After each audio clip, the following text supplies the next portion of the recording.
In today's episode, I'm joined by Alan Thompson from coastal Virginia with the agency, a special forces veteran turned top real estate leader, who shares how his journey shaped his approach to business, tech, and training.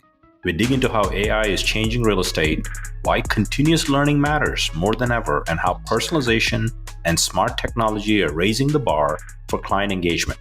If you're serious about staying ahead in this industry, this one's for you. Are you a real estate agent eager to unlock the power of AI to boost your productivity and scale your business? Then you're in the right place. Welcome to Real Estate AI Flash, the weekly podcast that takes AI from a buzzword to a business tool, making it approachable and actionable for agents like you. I'm your host, Rajeev Sajja, and each week I interview agents from across the country who are using AI to transform their careers. Join us on this journey to become an AI skilled agent and take your real estate career to the next level. Now let's get to this episode. Welcome to another episode of Real Estate AI Flash. Today's guest is Alan Thompson, and his journey is anything but typical. From special forces, and thank you for your service, Alan, and military intelligence to a standout real estate career, Alan got licensed back in 1989 while still on active duty. Now that's a whole nother podcast, according to him.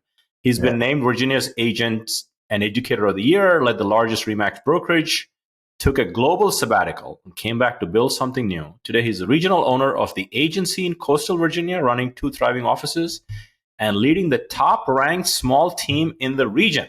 Welcome, Alan.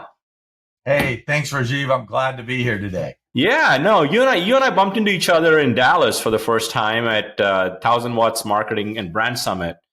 And we started chatting, and I said, Alan's talking the AI lingo. I felt like you were comfortable enough to implement stuff. And I said, I need to get Alan on the podcast. So here we are. Hey, I mean, it was a great, 1000 Watt was great. And you had your own little breakout group there at lunch. And I was glad I picked that table to go to. Yeah, no, it was a fun event. It was a lot of good connections made, obviously. So let's kind of dig in, Alan. I mean, you run a pretty thriving team, and AI has sort of hit the airwaves for the last 2 years. It seems like a whirlwind, right? Whenever you look at the news, nobody's keeping up except a few people in California, right? So I think the things I said that were going to happen, telling agents this is going to happen in 3 to 5 years. The next thing I know, a year later, they're here. Done. Yeah. So let's dig into. I mean, I know your journey to get to this point has you shared your. Maybe you can give a cliff notes. Why did you pick real estate? I know you took a sabbatical with your wife, and you stick in the story. Maybe the audience can get to know you a little bit. Yeah, I was in the Army and was enlisted first, and Special Forces, jumped out of planes, did all that, and then they sent me to college, and I decided I wanted a good college degree. So I got a degree in finance and economics. So I understood numbers, and then became an intel officer. And believe it or not, during my time as an intel officer, one of the operations that we were doing caused me to get a real estate license as part of the cover for that operation. And so somehow I transitioned when I got out of the Army. I had a real estate license, and so I understood it and transitioned right in. It's pretty different route. Wow, yeah, that's a whole nother episode, like you said, as to why that happened. Yeah, right. But I came in at a time when the internet was coming about, and the third house I ever sold in my career was to a guy by the name of Steve Case, who was AOL. Oh yeah, and it happened because he called me, because I was the only agent that had an email address in an ad. And of course, it was an AOL email address back then. And he was in Northern Virginia, which is where I started. And so I followed the tech route my whole career. Yeah. What a story. Yeah, for sure. So imagine, you were an intelligence officer, right? Back around 1990, that time frame? 80s, 90s. Mm-hmm. Imagine how different that is with AI now. I can't even imagine, the things we did back then. First of all, they'd catch you immediately. and the things we just wished we had the capabilities that are out there now. It's crazy. So let's dig in a little bit on your first light bulb moment with AI. Yeah. I was at a couple of years ago, I was at a conference, for a Tom Ferry conference, and Tom and his right-hand tech guy by the name of Jason Pantana, were on stage, And I was sitting there and they did the first demo of AI. And I'm sitting there like, oh my God, this is the next internet. This is going to change our world. Yeah. And I think pretty much I went back at that time and told my wife, I said, I'm going to spend an hour a week learning AI. And she's like, an hour a week? Why are you going to give it that much time? And, and before you knew it, it was saving me so much time. It was crazy. And the hour a week is actually a real good piece of advice, even for people listening today. Yeah. Right. Yeah. I mean, there's a little bit of trial and error with anything you embrace, right? And that's how you get good practice. Yeah. And that if you could just do that, you'd be much further ahead. Yeah. That's what it's all about. It's just learning. I mean, it's being a constant learning. I've been licensed 36 years, but it is a constant learning process as we go along. Yeah, and then just this morning, I'm actually building coursework for an AI academy for real estate. Oh, nice. And I was doing a course for prompt engineering. Mm-hmm. And early on, as you know, Alan, early on, ChatGPT was it, and it was all text prompting. Yeah. Right. And we talked about, in my presentation at Summit, I talked about 4P and Rise. Then came images. So the way you prompt for images is very different than text prompting. Yeah. So image prompting framework. And then I now built a video prompting framework. So It's like multimodal frameworks. And I learned a video prompting framework that I got introduced to this morning that I was just kind of trialing and erroring it. And now I sort of have a word. So I have the 4P and Rise for text. I have camels for images. I'll send you the images for these things. I love it. Yeah. And then Cascade is because I like to put acronyms to things so it's easy to remember for video. So you're right. We learn every day, no matter how long you've been in business for anything. So that's a good takeaway. So how big is your team, Alan? The team is, it's my wife, myself, 2 showing agents and 4 staff. Oh, wow. Okay.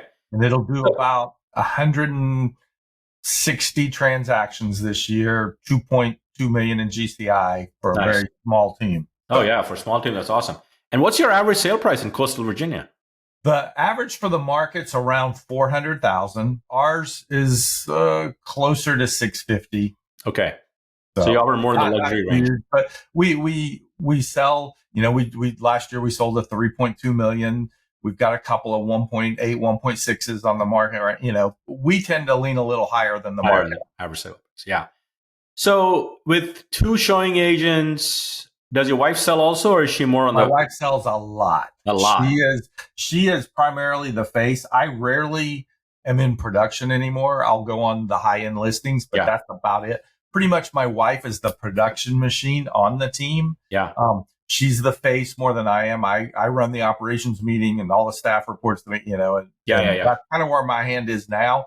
I did that 2 years ago when I stepped out when we acquired the brokerage. So you're a great person to have on the podcast for a variety of reasons. One, you've sold, you use AI, and now you're streamlining your operations to be more productive. So let's kind of dig into some of the use cases of specific things that you guys have tried and true that have really saved you time or helped you generate more revenue. One of the big things I think was as we got the brokerage and we started hiring agents, I looked at training, and training was critical, and I think it's changing. And so one of the first things we did was we developed our playbook, and it's a year-long training program, and had put it into AI.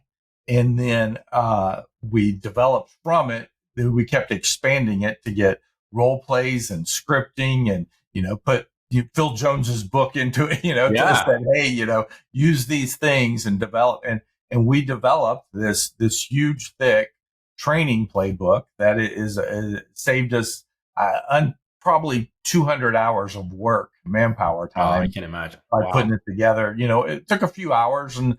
A weekend basically working on it, but it was amazing what it did. How do you keep the training book updated, and where does AI fit into that? Okay. So we are, what we do is people are coming along every week when we have ops meeting. I always ask the agents, I said, what's the biggest issues you had this week? And we'll hear it. And all of that, the ops meetings recorded on Claude, and Claude then takes and gives me those summaries, and then we take those summaries and look for action items. And if it applies to that, our training is put into Trainual. We use Trainual as our platform so people can go, and because we can put quizzes, we've asked it to develop quizzes attached to the programs. It is just a continual update. Yeah, that's interesting. So have you built a custom GPT with your playbook? We haven't put the whole playbook into a custom GPT. I know you could create a game. You could create a game, Alan, that puts the GPT to gamifies it. Yeah, just basically ask questions to know how well they know the playbook. Right. That's what we should do. Some kind of point system towards our company trip or something. Yeah, something fun. I can add to it. Yeah. Yeah, gamification of work is always a fun thing. It is. We use Sisu to track the numbers. Oh, yeah, sure. Yeah. And it's got a gamification leaderboard model into it. So. And for the listeners, if you're not aware of Plod, that's the go-to note taker, AI note taker that we put a link in the show notes. People listening to our podcast get $10 off of Plod. Yeah, it is. And it's a game changer. It's a game changer for 100%. Everything we do. Yeah. And what's wonderful about building a custom GPT, Alan, eventually is I could, in the car, once I fire up the custom GPT and then I can talk to it through the advanced voice mode. Right. And literally get trained up on things if I want to get caught up on a topic or two. Yeah. My wife was already telling me, I drive we have two offices. I work out of one. She works out of another one. The one I work out of is the furthest from the house. And so she already says, you're constantly just asking questions and talking your whole drive home. And I said, I am. In the morning, it's listen to podcasts. And then in the afternoon, it's talk to chat. That's right. Yeah. Yeah, for sure. That's awesome. So training, major time saver, and also helps you make changes and edits quickly and keeps it up to date. So that's a good takeaway and every team leader has training elements for their newer agents right? They all have constant training for ops as well as, so does the training apply only to the agents or even the employees that you have? That's our next step. Actually, we're really looking at, every, quarter or probably I give the staff a book. We go over a book and I'm thinking we should probably turn that into a training module for the staff. So I'm glad you're bringing that up to the top of my list. Sorry to to reprioritize your list. That's okay. That one needs to move up a little bit. There you go. So besides training, what else are you working on, Alan, that's really helpful for you or your team? Of course, we use Plod for all our presentations, and we are using then chat to give us scripting and dialoguing based on that. Yeah. It's a way to coach the agents as they do their presentations, they go through. We can then use chat to go in and give them, scripting and dialogue, another route. We can tell chat. Tom Ferry does have a Revy that has we've used it to train the team to counter and do role playing against it based on different levels. And so we're using that. We are a sphere of influence referral based team. Sure. We have out of last year, 154 transactions, 92% of them called us. Wow, that's awesome. Sell or refer. And so what we've done now is we've ran our database. Our CRM is very deep. We know who has dogs and kids. We have very deep CRM. So we've ran it through. What we're doing is helping it identify an avatar of where we should be, events we should attend, social activities, to more than likely meet people that are in our sphere and see them, the local wine festival, and it's telling us, put this one on your schedule, put this on there, based on how our database is evaluated. So 100%. So it's a way to attract people that like to do business with you based on your database, like New York. We have our own client events for a year, but what we really need is, that doesn't grow our database in our sphere that much. And we know that every person in our database is worth, say, $1,100. Well, if that's the case, we've got two things to do. We can either increase what we get per person or we add people. And as we look at that, we're trying to evaluate. Yeah. And you mentioned Plod earlier. I just want to kind of circle back to that. Have you taken the raw recording from Plod and given it to chat and critique it? Yes. what we found, everybody's like, well, can't you just do what Claude does on your iPhone? No way. No. Claude is so much better in the transcript, but we do then take the Claude and put it into chat and get a better than the Claude AI summary gives us. It gives us a lot more detail. And it can also say, look, this was a client meeting. What did I do well? What could I have done better? Yeah. Switching. To your point from... That's exactly what we're doing. Yeah, that's awesome. Awesome. What else are you working on, Alan, that is... we are starting to try to put chat profiles into our CRM and our database. And the other day, my wife got a call with one of the rare ones that wasn't a referral or a sphere. Somebody actually called us on a web search and found her and called her. Well, we didn't know anything about it, but it was a high-end listing on the water. And so we were able to take their names, their address, the property. And before going on that listing, it gave us a profile. They said that, they like ballroom dancing. Their kids went here. They donate to here. They do this. Going into that presentation, I think it was just an unfair advantage. 100%. You bring up a very good point. There's two things that I recently started to talk to agents at our firm about. One is a disc profile, which is very similar to in the lines of profiling your existing sphere or new people you're about to meet. And deep research is great for this. Yep. Right? Whether it's ChatGPT, all of them have it now. Grok has it. Gemini has it. Perplexity. The other one that also is really valuable, I don't know if you tried this, I call it property market analysis. Going into a listing appointment, have it generate a property report using deep research. It's almost like it saves you a few hours because you got to go get the public record from one place. You got to get the zoning, all of the things. It just pulls into one report, and it's a game changer. Yeah. Like I said, we use a disc profile for every staff. I haven't hired anybody in 20 years. We haven't disc profiled. And now, like I said, this is just a much deeper version of that, how it's able to do it. For sure, yeah. And we even, in the prompt before we go on a presentation, we even, we ask them, we say, tell us what approach we should take in a competitive listing so that they're most likely to identify and trust us. And our prompt lays it out for us. Yeah. We had one of the agents that talked about how she uses deep research to research potential competitors and what they're not doing well that you're probably doing well, and align that into like a highlight stuff you could talk about. Actually, I think it was your podcast I heard you talked about looking at the marketing. Maybe it was your marketing of the competitors. And I came back the next day and told my marketing manager, I said, okay, start collecting all our competitors' marketing. Yeah. And that's what we're going to do. So coastal Virginia, which city is that for you? We're Virginia Beach, Norfolk, Chesapeake. Okay. Yeah. I have two offices, one office in Virginia Beach at the oceanfront at the coast, and then one office in Chesapeake right now. In the region, our next one's probably Williamsburg, Virginia, up about an hour north of here. Yeah. I did a keynote for our Berkshire Hathaway RW Town Realty. Yeah, RW Town. Yeah. I think Virginia Beach. I was in Virginia Beach. Yeah. That was in February. So I think Olivia Salyer. Yeah. So she's the agent that actually specifically mentioned about the competitor research. Yeah. Great. Great idea. I think, yeah, for sure. Well, what else are you seeing? Experimenting, things that you want to look into?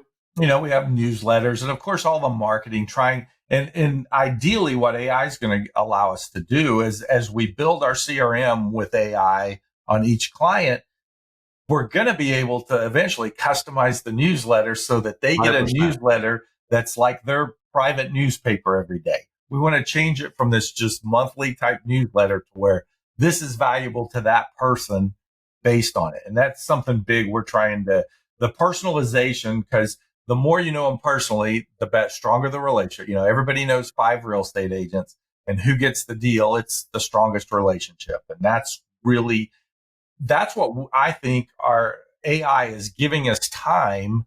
And what it's giving us time to do is go build those relationships strong. 100%. Automate the mundane, and so you can do more of the meaningful, So you can go do all that.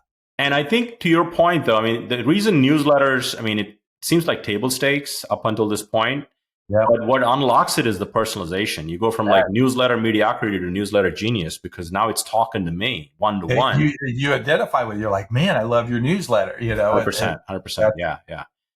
That's good stuff. Anything else before I get to the final two questions? That's a lot of things where, like I say, a lot of role playing, a lot of, back and forth with it. Yeah. So the first question I want to get to is you've been licensed since 1989, although you got licensed because of a certain... I was still in the Army when I got in licensed. the Army. And then you've been practicing for at least 2 decades. Yeah. Okay. Yes. So if you were to start your younger self, if you were to give one piece of advice to your younger self, what would that one thing be? Like I said, I always use technology. I remember having the big laptop with a D-based program. It just had names and addresses, but it looked good when I went in, and so I think I should have used technology better to build relationships. The whole time it should have been around, how does this put me in front of people more? And I think sometimes I just did it, bleeding edge, not leading edge, just out there to have it and do it. And it was good, but I really wish I'd gotten focused on really dived into the relationship building 10 years ago. It's kind of when we said, we're going to never buy a lead. We're going to never do this. We're going to never do that. And I wish I'd done that 20 years ago. No, I get it. And I think as we talk about AI, I mean, as much as transformative technology it is, if it's not going to move the needle for your productivity and give you more time to talk to clients, who cares, right? Right. So, and that's really why we think if you can automate the mundane, I've realized 35% productivity enhancement last time I measured it. Right. So when was the last time we used a tech that got you 35% back of your time? I mean, right. And I feel like I'm still scratching the surface on some of the stuff. So that's a great takeaway. So the last one is, I don't know if you're a book or a podcast person. It looks like you're a podcast person. I like both. Yeah. I suppose now, like with books are coming with Audible, so it could be like you're listening to stuff. I do my cardio with Audible, and I'm in the car with podcasts. There you go. It's kind of So if you had to recommend a book or a podcast or both that you've really grown from, what would those be? A book that it's not a real estate book, but there's a book called Blue Ocean Strategy. Oh, yeah. And I just love that book.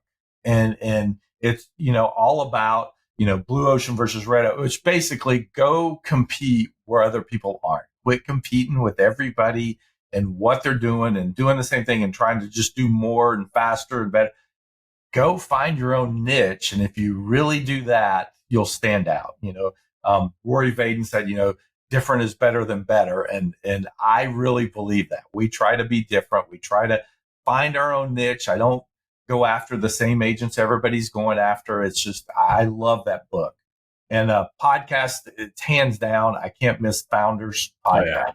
Oh, yeah. It's just like decades of experience, like in 1 hour. You listen. It's amazing how fast you think that was really simple, but to look at it. It's my great kind of de-stress podcast. Oh yeah, definitely. I mean, even I think I had Jimmy Mackin. Jimmy Mackin was. Yeah, I know Jimmy. Yeah. So he was on my podcast, and he said, hands down, Founders is the podcast for him. And I think sometimes we tend to listen to, if we're in real estate, we tend to listen to real estate stuff. We do, and we should. But if you only listen to real estate stuff and not go outside real estate, you're not going to expand your mind and thinking. Yeah, and Founders is like, you can't go beyond Founders. I mean, when I was a young agent, I used to say, I look for all my marketing ideas outside of real estate. I don't want to copy. Smart. I want to know what Nike and Apple and all these people were doing in advertising and say, how do I apply that to real estate? Founders is the same thing. Yeah, I mean, just some great entrepreneurs, far smarter than me. Yeah, they've grown far faster and scaled. And why? I'm not going to, a lot of them are deceased, but I'm not going to get to talk to most of them anyway. It's just a great way to hear it. 100%. And to that point, I mean, even going outside of real estate concept, like when I see really good ads that catch me, I just take a screenshot of it and I keep it in my camera roll. And at some point I put it into ChatGPT and say, build me an ad for real estate that mimics this. So it's just taking examples from outside of the industry and applying it to your business. It's a great idea for all of us. I do the same thing. I take a picture, tear a page, I do the exact same thing. Yeah. Well, Alan, this has been fun. I'm glad that I connected with you in Dallas. so that this could happen. And if there's anything I could do to help you, feel free to stay in touch, and continued success in coastal Virginia. Rajeev, I think you're doing a great thing. Agents need all this. Appreciate you having me out here today. Yeah. Have a great week, Alan. Talk soon. Thanks. You made it to the end. Nice. My goal with this podcast is to elevate your AI skills every week. If you found value in the show, your goal is to follow, share with a fellow agent, subscribe to our YouTube channel, and leave us a review, as it helps us reach more agents like you.